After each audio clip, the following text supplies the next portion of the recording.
जय हिंद दोस्तों, वंदे मातरम। क्रिकेट एक टीम का गेम है जहां पर विराट कोहली के समय हर तरफ तारीफें चल रही हैं, लेकिन हमको ये नहीं भूलना चाहिए कि ये टीम गेम है और कुछ और खिलाड़ी थे जिन्होंने काफी इंपॉर्टेंट रोल निभाया है टीम इंडिया को ये इंपॉर्टेंट वर्ल्ड कप की जीत दिलाने में। T20 वर्ल्ड कप 2024 के फाइनल में टीम इंडिया ने साउथ अफ्रीका को जिस तरीके से हराया वो वाकई में लोगों के लिए एक बहुत ना भूलने वाली मेमोरी बन गया है। दक्षिण अफ्रीका को हराकर भारत ने दूसरी बार वर्ल्ड चैंपियनशिप के ऊपर कब्जा किया है। बारबाडोस में दोनों टीमों के बीच एक सांस रोक देने वाला मुकाबला हुआ जिसमें भारतीय टीम ने बाजी मारी। इस महामुकाबले में 7 खिलाड़ी ऐसे रहे जिनके प्रदर्शन के कारण 140 करोड़ भारतीय फैंस का सपना पूरा हुआ है। भारतीय टीम को 11 सालों से आईसीसी ट्रॉफी का इंतजार था, वहीं 17 सालों से team India T20 world cup जीत नहीं पाई थी। इस बीच कई बार भारतीय फैंस का दिल कभी सेमीफाइनल में कभी फाइनल में टूटता रहा।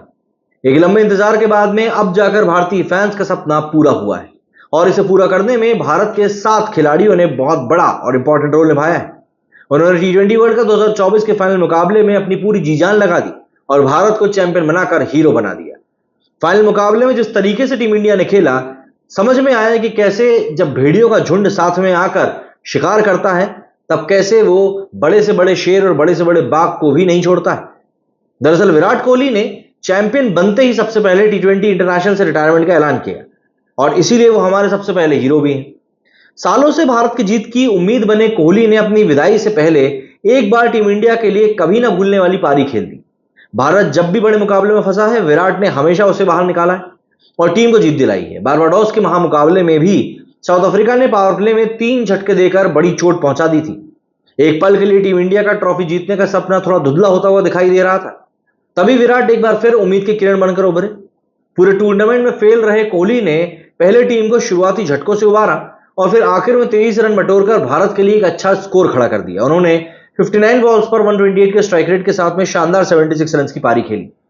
और भी ज्यादा हैरान कर देने वाली बात तो यह है कि इस 76 रनों की पारी से पहले पूरे वर्ल्ड कप में कोहली ने सिर्फ और सिर्फ 75 रन ही बनाए थे। इसके बाद हम लोग बापू के योगदान को भी नहीं भूल सकते। टीम इंडिया ने 5 ओवरों में जब 3 विकेट खो दिए थे तब टीम को सहारे की जरूरत थी और ऐसे एक बैट्समैन की जरूरत थी जो विकेट बचाने के साथ साथ अटैक भी करता रहे। ऐसे में अक्षर पटेल को प्रमोट करके 5वें नंबर पर बल्लेबाजी करने के लिए भेजा गया। विराट कोहली जब भारतीय टीम को उबारने में लगे हुए थे तो वहीं अक्षर दूसरी छोर से उनका साथ अटैक करके दे रहे थे। वो लगातार रन बना रहे थे और टीम को प्रेशर में नहीं आने दे रहे थे। उन्होंने 31 बॉल्स में 47 रन की एक बहुत ही इंपॉर्टेंट नॉक खेली और विराट के साथ बहुत जरूरी 72 रन की पार्टनरशिप करी, जिससे टीम इंडिया एक बहुत ही ज्यादा स्ट्रांग पोजीशन में आ गई। अब एक शिवम दुबे की अगर हम बात करें तो शिवम दुबे इस पूरे टूर्नामेंट में बड़े ही ऑन ऑफ से रहे। विराट और अक्षर की जब मैच बचाने वाली पारी के बावजूद भारतीय टीम रन के मामले में कहीं पीछे छूट चुकी थी, तो ऐसे में 14वें ओवर में जब अक्षर पटेल आउट होकर पवेलियन लौटे तब शिवम दुबे क्रीज पर आए और उन्होंने आते ही बाउंड्रीज लगाना शुरू कर दी और 16 बॉलों पर फटाफट करके 27 रन ठोक डाले। उनकी इस छोटी सी लेकिन एक अहम पारी के कारण भारतीय टीम को बहुत फायदा हुआ और भारतीय टीम 176 के स्कोर तक पहुंचने में कामयाब रही। और जब हम जीत के हीरोज की बात करें तो बुमराह की बात किए बिना तो ये बात पूरी हो ही नहीं सकती। बारबाडोस की जिस पिच पर T20 वर्ल्ड कप और फाइनल मुकाबला खेला गया उस पर बल्लेबाजी आसान थी। ऐसे में 176 रन बनाने के बावजूद भारतीय टीम सेफ महसूस नहीं कर रही थी। ऐसे में भारत के दोनों पेसर्स टीम के लिए हनुमान साबित हुए।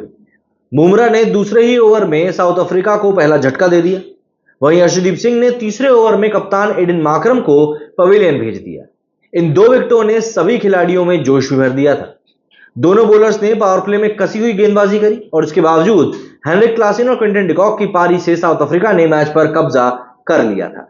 लेकिन डेथ ओवर्स में दोनों गेंदबाजों ने एक भी विकेट भी लिया और साथ ही साथ रनों पर बहुत ज्यादा अहम अंकुश भी लगाया, जिससे टीम इंडिया एक बार फिर से गेम में आई और दोनों बॉलर्स ने कुल मिलाकर 8 ओवर में केवल 38 रन दिए। आप इमेजिन कर सकते हैं, और 4 विकेट निकाले। 8 ओवर में 38 रन वाकई में बहुत अहमियत रखता है। इसके अलावा अगर हम बात करें हार्दिक पांड्या की तो यार ये तो बहुत जरूरी चीज है। दरअसल क्लासेन ने अक्षर पटेल के 15वें ओवर में 6 बॉल पर 24 रन ठोककर मैच को पूरा का पूरा अफ्रीका की तरफ मोड़ दिया था। उस समय पर ऐसा लगने लगा था कि इंडिया फाइनल हारने वाली है। भारतीय फैंस की उम्मीदें खत्म हो रही थी, स्टेडियम में वो रोने से लगे थे। तभी हार्दिक पांड्या भारत के लिए हनुमान बनकर आए। उन्होंने 17वें ओवर की पहली बॉल पर क्रासीन को आउट करके मैच को पूरी तरह पलट दिया। कप्तान रोहित शर्मा के साथ पूरी टीम फिर से जोश में आ गई। स्टेडियम में फैंस की रगों में खुशी की लहर दौड़ गई और यहीं से मैच भारत के तरफ झुकना शुरू हो गया। क्लासन के आउट होने के बावजूद खतरा टला नहीं था। आखिरी ओवर में साउथ अफ्रीका को जीत के लिए 16 रनों की दरकार थी और डेविड मिलर स्ट्राइक पे थे। पांड्या ने 20वें ओवर की पहली बॉल पर ही उनको आउट कर दिया और मैच पूरी तरीके से भारत की झोली में डाल दिया। पांड्या ने 3 ओवर में केवल 20 रन देकर 3 विकेट निकालकर साउथ अफ्रीका को गेम से बाहर कर दिया। अब अगर मैं हार्दिक पांड्या के इस आखिरी ओवर की बात करता हूं तो सूर्य कुमार यादव का जिक्र किए बिना यह बात पूरी नहीं हो सकती। T20 वर्ल्ड कप 2024 के फाइनल को जब भी याद किया जाएगा तब 20वें ओवर में पहली बॉल पर सूर्य कुमार यादव के कैच को याद हमेशा ही किया जाएगा। उन्होंने प्रेशर सिचुएशन में एक करिश्माई कैच पकड़ा जिसे कभी भुलाया नहीं जा सकता। आखिरी ओवर में जब जीत के लिए 16 रनों की दरकार थी, मिलर ने एक लो फुल टॉस के ऊपर लंबा हिट लगाया।